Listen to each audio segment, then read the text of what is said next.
ಇವತ್ತು ನಾವೆಲ್ಲ ಕೆಂಗಲ್ ಹನುಮಂತಯ್ಯನವರನ್ನ ಸ್ಮರಿಸ್ಕೊಳ್ತಾ ಇದ್ದೀವಿ. ಈ ವಿಧಾನಸೌಧ ಕೆಂಗಲ್ ಹನುಮಂತಯ್ಯನವರು ಕಟ್ಟಿದ್ದಾರೆ. ವಿಕಾಸಸೌಧ ಎಸ್.ಎಂ. ಕೃಷ್ಣ ಅವರು ಕಟ್ಟಿದ್ದಾರೆ. ಬೆಂಗಳೂರಿನ ಕೆಂಪೇಗೌಡರು ಕಟ್ಟಿದ್ದಾರೆ. ಸೊ ಇವತ್ತು ನಾವು ಸಾಕ್ಷಿ ಗುಡ್ಡೆ ಅಂತ ಏನು ನಾವು ಮಾತಾಡ್ತೀವಿ, ಆ ಸಾಕ್ಷಿ ಗುಡ್ಡೆಗೆ ಇವೆಲ್ಲ ಸಾಕ್ಷಿಯಾಗಿ ಇವತ್ತು ಉಳ್ಕೊಂಡಿದೆ. ಇವತ್ತು ಮಧ್ಯಭಾಗದಲ್ಲಿ ಅವತ್ತಿನ ಕಾಲದಲ್ಲಿ ಏನಾದ್ರು ದಾವಣಗೆರೆಗೋ ಇಲ್ಲ ಅಂತಂದರೆ ಎಲ್ಲಾರು ಬೇರೆ ಕಡೆ ಹೋಗಿತ್ತು ಅಂತಂದರೆ ಬೆಂಗಳೂರು ಇಷ್ಟು ಬೆಳೀಲಿಕ್ಕೆ ಸಾಧ್ಯ ಆಗ್ತಿರ್ಲಿಲ್ಲ. ಇವತ್ತು ನೋಡಿ ಬೆಂಗಳೂರಿನಲ್ಲಿ ಎಂಥ ಹವಾಗುಣ ಇದೆ, ವಾತಾವರಣ ಇದೆ.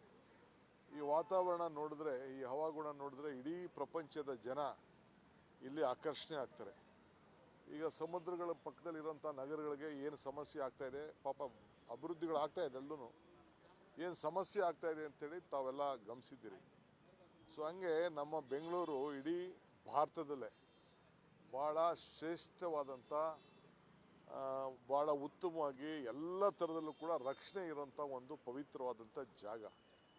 ಇದಕ್ಕೆ ಎಲ್ಲ ನಮ್ಮ ನಾಯಕರುಗಳು, ನಮ್ಮ ಮಾಜಿ ಮುಖ್ಯಮಂತ್ರಿಗಳಂಥ ಕೆಂಗಲ್ ಹನುಮಂತಯ್ಯನವರು ಆಗ ಮುನ್ನುಡಿಯನ್ನು ಬರೆದಿದ್ದಕ್ಕೆ ನಾವೆಲ್ಲ ಇಲ್ಲಿ ಸೇರಿದ್ದೇವೆ. ಸೊ ಹಂಗೆ ಯಾರಿಗೇ ಆಗಲಿ ಯಾವುದೇ ಒಂದು ಅಧಿಕಾರ ಸಿಕ್ಕಿದಾಗ ಇಂಥ ಸಾಕ್ಷಿ ಗುಡ್ಡೆಗಳನ್ನು ಬಿಟ್ಟು ಹೋಗಬೇಕು. ಆ ನಿಟ್ಟಿನಲ್ಲಿ ನಾವೆಲ್ಲ ಕೆಲಸ ಮಾಡಬೇಕು ಅಂಥೇಳಿ ನಾನು ಭಾವಿಸ್ಕೊಂಡಿದ್ದೆ. ಅಲ್ಲಪ್ಪ, ಅದು ನಂದು CMದು ಸಂಬಂಧಪಟ್ಟಂಥ ವಿಚಾರ. ನಾವಿಬ್ಬರು ಬ್ರದರ್ಸ್ ಥರ ಕೆಲಸ ಮಾಡ್ಕೊಂಡು ಹೋಗ್ತಾ ಇದ್ದೀವಿ. ನನಗೆ ಅವರು ಯಾವಾಗಲೂ ನಾವು ನಿಮ್ಮ ಒತ್ತಡಕ್ಕೆ ನಾವು ಓದೋ ಅಷ್ಟೇ, ನಮಗೇನು ಅವಶ್ಯಕತೆ ಇರಲಿಲ್ಲ. ನಾವು ಯಾವುದು ನೀವು ಹೇಳ್ತಾ ಇದ್ದೀರಲ್ಲ ಗುಂಪು ಗುಂಪು ಗುಂಪು, ಯಾವ ಗುಂಪು ಇಲ್ಲ, ಏನಿಲ್ಲ. ನೀವು ಗುಂಪು ಮಾಡ್ತಾಯಿದ್ದೀರಿ. DKದೊಂದು ಗುಂಪು, ಸಿದ್ದರಾಮಯ್ಯನವ್ರೊಂದು ಗುಂಪು, ಅವ್ರದ್ದೊಂದು ಗುಂಪು ಅಂತ ಮಾಡ್ತಾಯಿದ್ದೀನಿ. ನಾನು ಯಾವ ಗುಂಪು ಇಲ್ಲ. ನನ್ನ ಜೊತೆ 140 ಜನ ಇದ್ದಾರೆ. ಅರ್ಥ ಆಯ್ತಾ? ಯಾರು ಹುಟ್ಟುವಾಗ ಒಬ್ಬನೇ ಹುಡ್ತೀವಿ, ಸಾಯುವಾಗೂ ಒಬ್ಬರೇ ಇರ್ತೀವಿ. ಬಟ್ ಪಾರ್ಟಿ ಅಂತ ಅಂದಮೇಲೆ ಎಲ್ಲರೂ ಒಟ್ಟಿಗೆ ತೆಗೆದುಕೊಂಡು ಹೋಗ್ತೀವಿ. ಸೊ ಅದರಿಂದ ನೀವೇನು ಚಿಂತೆ ಮಾಡೋಕ್ಕೆ ಹೋಗಬೇಡಿ. ನೋಡಿ, ಇವತ್ತು ನಾವೆಲ್ಲ ಕೆಂಗಲ್ ಹನುಮಂತಯ್ಯನವರನ್ನ ಸ್ಮರಿಸ್ಕೊಳ್ತಾ ಇದ್ದೀವಿ. ಈ ವಿಧಾನಸೌಧ ಕೆಂಗಲ್ ಹನುಮಂತಯ್ಯನವರು ಕಟ್ಟಿದ್ದಾರೆ. ವಿಕಾಸಸೌಧ ಎಸ್.ಎಂ. ಕೃಷ್ಣ ಅವರು ಕಟ್ಟಿದ್ದಾರೆ. ಬೆಂಗಳೂರಿನ ಕೆಂಪೇಗೌಡರು ಕಟ್ಟಿದ್ದಾರೆ. ಸೊ ಇವತ್ತು ನಾವು ಸಾಕ್ಷಿ ಗುಡ್ಡೆ ಅಂತ ಏನು ನಾವು ಮಾತಾಡ್ತೀವಿ, ಆ ಸಾಕ್ಷಿ ಗುಡ್ಡೆಗೆ ಇವೆಲ್ಲ ಸಾಕ್ಷಿಯಾಗಿ ಇವತ್ತು ಉಳ್ಕೊಂಡಿದೆ. ಇವತ್ತು ಮಧ್ಯಭಾಗದಲ್ಲಿ ಅವತ್ತಿನ ಕಾಲದಲ್ಲಿ ಏನಾದ್ರು ದಾವಣಗೆರೆಗೋ ಇಲ್ಲ ಅಂತಂದರೆ ಎಲ್ಲಾರು ಬೇರೆ ಕಡೆ ಹೋಗಿತ್ತು ಅಂತಂದರೆ ಬೆಂಗಳೂರು ಇಷ್ಟು ಬೆಳೀಲಿಕ್ಕೆ ಸಾಧ್ಯ ಆಗ್ತಿರ್ಲಿಲ್ಲ. ಇವತ್ತು ನೋಡಿ ಬೆಂಗಳೂರಿನಲ್ಲಿ ಎಂಥ ಹವಾಗುಣ ಇದೆ, ವಾತಾವರಣ ಇದೆ. ಈ ವಾತಾವರಣ ನೋಡಿದ್ರೆ, ಈ ಹವಾಗುಣ ನೋಡಿದ್ರೆ ಇಡೀ ಪ್ರಪಂಚದ ಜನ ಇಲ್ಲಿ ಆಕರ್ಷಣೆ ಆಗ್ತಾರೆ. ಈಗ ಸಮುದ್ರಗಳ ಪಕ್ಕದಲ್ಲಿರೋಂಥ ನಗರಗಳಿಗೆ ಏನು ಸಮಸ್ಯೆ ಆಗ್ತಾ ಇದೆ, ಪಾಪ ಅಭಿವೃದ್ಧಿಗಳಾಗ್ತಾ ಇದೆ, ಎಲ್ಲೂ ಏನು ಸಮಸ್ಯೆ ಆಗ್ತಾ ಇದೆ ಅಂತೇಳಿ ತಾವೆಲ್ಲ ಗಮನಿಸಿದ್ದೀರಿ. ಸೊ ಹಂಗೆ ನಮ್ಮ ಬೆಂಗಳೂರು ಇಡೀ ಭಾರತದಲ್ಲೇ ಭಾಳ ಶ್ರೇಷ್ಠವಾದಂಥ, ಭಾಳ ಉತ್ತಮವಾಗಿ ಎಲ್ಲ ಥರದಲ್ಲೂ ಕೂಡ ರಕ್ಷಣೆ ಇರೋಂಥ ಒಂದು ಪವಿತ್ರವಾದಂಥ ಜಾಗ. ಇದಕ್ಕೆ ಎಲ್ಲ ನಮ್ಮ ನಾಯಕರುಗಳು, ನಮ್ಮ ಮಾಜಿ ಮುಖ್ಯಮಂತ್ರಿಗಳಂಥ ಕೆಂಗಲ್ ಹನುಮಂತಯ್ಯನವರು ಆಗ ಮುನ್ನುಡಿಯನ್ನು ಬರೆದಿದ್ದಕ್ಕೆ ನಾವೆಲ್ಲ ಇಲ್ಲಿ ಸೇರಿದ್ದೇವೆ. ಸೊ ಹಂಗೆ ಯಾರಿಗೇ ಆಗಲಿ ಯಾವುದೇ ಒಂದು ಅಧಿಕಾರ ಸಿಕ್ಕಿದಾಗ ಇಂಥ ಸಾಕ್ಷಿ ಗುಡ್ಡೆಗಳನ್ನು ಬಿಟ್ಟು ಹೋಗಬೇಕು. ಆ ನಿಟ್ಟಿನಲ್ಲಿ ನಾವೆಲ್ಲ ಕೆಲಸ ಮಾಡಬೇಕು ಅಂಥೇಳಿ ನಾನು ಭಾವಿಸ್ಕೊಂಡಿದ್ದೆ. ಅಲ್ಲಪ್ಪ, ಅದು ನಂದು CMದು ಸಂಬಂಧಪಟ್ಟಂಥ ವಿಚಾರ.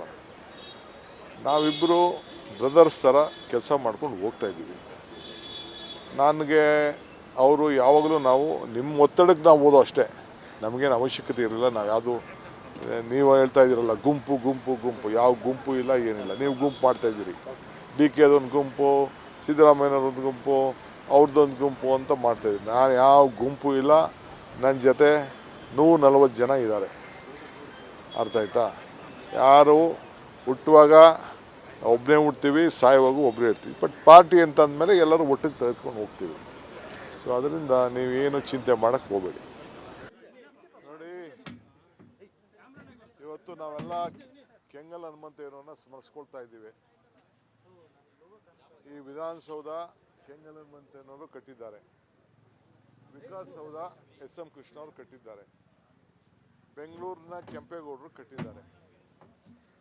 ಸೊ ಇವತ್ತು ನಾವು ಸಾಕ್ಷಿಗುಡ್ಡೆ ಅಂತ ಏನು ನಾವು ಮಾತಾಡ್ತೀವಿ, ಆ ಸಾಕ್ಷಿಗುಡ್ಡೆಗೆ ಇವೆಲ್ಲ ಸಾಕ್ಷಿಯಾಗಿ ಇವತ್ತು ಉಳ್ಕೊಂಡಿದೆ.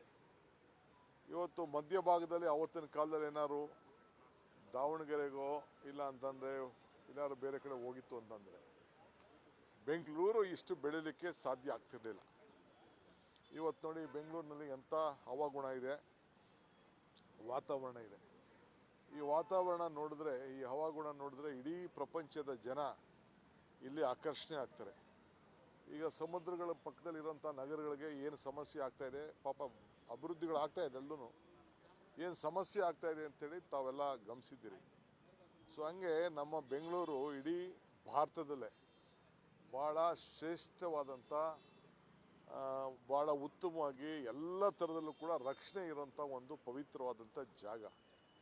ಇದಕ್ಕೆ ಈನೆಲ್ಲ ನಮ್ಮ ನಾಯಕರುಗಳು, ನಮ್ಮ ಮಾಜಿ ಮುಖ್ಯಮಂತ್ರಿಗಳಂಥ ಕೆಂಗಲ್ ಹನುಮಂತಯ್ಯನವರು ಆಗ ಮುನ್ನುಡಿಯನ್ನು ಬರೆದಿದ್ದಕ್ಕೆ ನಾವೆಲ್ಲ ಇಲ್ಲಿ ಸೇರಿದ್ದೇವೆ. ಸೊ ಹಂಗೆ ಯಾರಿಗೇ ಆಗಲಿ ಯಾವುದೇ ಒಂದು ಅಧಿಕಾರ ಸಿಕ್ಕಿದಾಗ ಇಂಥ ಸಾಕ್ಷಿ ಗುಡ್ಡೆಗಳನ್ನು ಬಿಟ್ಟು ಹೋಗಬೇಕು. ಆ ನಿಟ್ಟಿನಲ್ಲಿ ನಾವೆಲ್ಲ ಕೆಲಸ ಮಾಡಬೇಕು ಅಂಥೇಳಿ ನಾನು ಭಾವಿಸ್ಕೊಂಡಿದ್ದೆ. ಅಲ್ಲಪ್ಪ, ಅದು ನಂದು CMದು ಸಂಬಂಧಪಟ್ಟಂಥ ವಿಚಾರ. ನಾವಿಬ್ಬರು ಬ್ರದರ್ಸ್ ಥರ ಕೆಲಸ ಮಾಡ್ಕೊಂಡು ಹೋಗ್ತಾ ಇದ್ದೀವಿ. ನನಗೆ ಅವರು ಯಾವಾಗಲೂ ನಾವು ನಿಮ್ಮ ಒತ್ತಡಕ್ಕೆ ನಾವು ಓದೋ ಅಷ್ಟೇ, ನಮಗೇನು ಅವಶ್ಯಕತೆ ಇರಲಿಲ್ಲ. ನಾವು ಯಾವುದು ನೀವು ಹೇಳ್ತಾ ಇದ್ದೀರಲ್ಲ ಗುಂಪು ಗುಂಪು ಗುಂಪು, ಯಾವ ಗುಂಪು ಇಲ್ಲ, ಏನಿಲ್ಲ. ನೀವು ಗುಂಪು ಮಾಡ್ತಾಯಿದ್ದೀರಿ.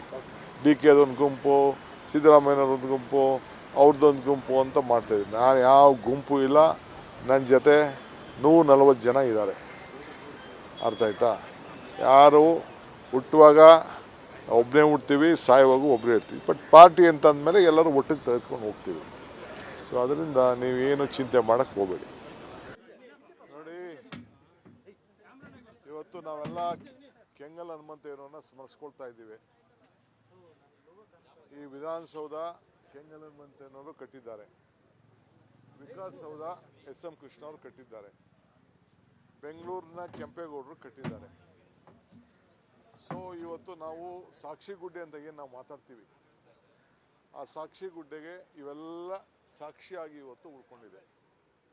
ಇವತ್ತು ಮಧ್ಯಭಾಗದಲ್ಲಿ ಅವತ್ತಿನ ಕಾಲದಲ್ಲಿ ಏನಾದ್ರು ದಾವಣಗೆರೆಗೋ ಇಲ್ಲ ಅಂತಂದರೆ ಇಲ್ಲಾರು ಬೇರೆ ಕಡೆ ಹೋಗಿತ್ತು ಅಂತಂದರೆ ಬೆಂಗಳೂರು ಇಷ್ಟು ಬೆಳೀಲಿಕ್ಕೆ ಸಾಧ್ಯ ಆಗ್ತಿರ್ಲಿಲ್ಲ. ಇವತ್ತು ನೋಡಿ ಬೆಂಗಳೂರಿನಲ್ಲಿ ಎಂಥ ಹವಾಗುಣ ಇದೆ, ವಾತಾವರಣ ಇದೆ. ಈ ವಾತಾವರಣ ನೋಡಿದ್ರೆ, ಈ ಹವಾಗುಣ ನೋಡಿದ್ರೆ ಇಡೀ ಪ್ರಪಂಚದ ಜನ ಇಲ್ಲಿ ಆಕರ್ಷಣೆ ಆಗ್ತಾರೆ. ಈಗ ಸಮುದ್ರಗಳ ಪಕ್ಕದಲ್ಲಿರೋಂಥ ನಗರಗಳಿಗೆ ಏನು ಸಮಸ್ಯೆ ಆಗ್ತಾ ಇದೆ, ಪಾಪ ಅಭಿವೃದ್ಧಿಗಳಾಗ್ತಾ ಇದೆ, ಎಲ್ಲೂ ಏನು ಸಮಸ್ಯೆ ಆಗ್ತಾ ಇದೆ ಅಂತೇಳಿ ತಾವೆಲ್ಲ ಗಮನಿಸಿದ್ದೀರಿ. ಸೊ ಹಂಗೆ ನಮ್ಮ ಬೆಂಗಳೂರು ಇಡೀ ಭಾರತದಲ್ಲೇ ಭಾಳ ಶ್ರೇಷ್ಠವಾದಂಥ, ಭಾಳ ಉತ್ತಮವಾಗಿ ಎಲ್ಲ ಥರದಲ್ಲೂ ಕೂಡ ರಕ್ಷಣೆ ಇರೋಂಥ ಒಂದು ಪವಿತ್ರವಾದಂಥ ಜಾಗ. ಇದಕ್ಕೆ ಈನೆಲ್ಲ ನಮ್ಮ ನಾಯಕರುಗಳು, ನಮ್ಮ ಮಾಜಿ ಮುಖ್ಯಮಂತ್ರಿಗಳಂಥ ಕೆಂಗಲ್ ಹನುಮಂತಯ್ಯನವರು ಆಗ ಮುನ್ನುಡಿಯನ್ನು ಬರೆದಿದ್ದಕ್ಕೆ ನಾವೆಲ್ಲ ಇಲ್ಲಿ ಸೇರಿದ್ದೇವೆ. ಸೊ ಹಂಗೆ ಯಾರಿಗೇ ಆಗಲಿ ಯಾವುದೇ ಒಂದು ಅಧಿಕಾರ ಸಿಕ್ಕಿದಾಗ ಇಂಥ ಸಾಕ್ಷಿ ಗುಡ್ಡೆಗಳನ್ನು ಬಿಟ್ಟು ಹೋಗಬೇಕು. ಆ ನಿಟ್ಟಿನಲ್ಲಿ ನಾವೆಲ್ಲ ಕೆಲಸ ಮಾಡಬೇಕು ಅಂಥೇಳಿ ನಾನು ಭಾವಿಸ್ಕೊಂಡಿದ್ದೆ.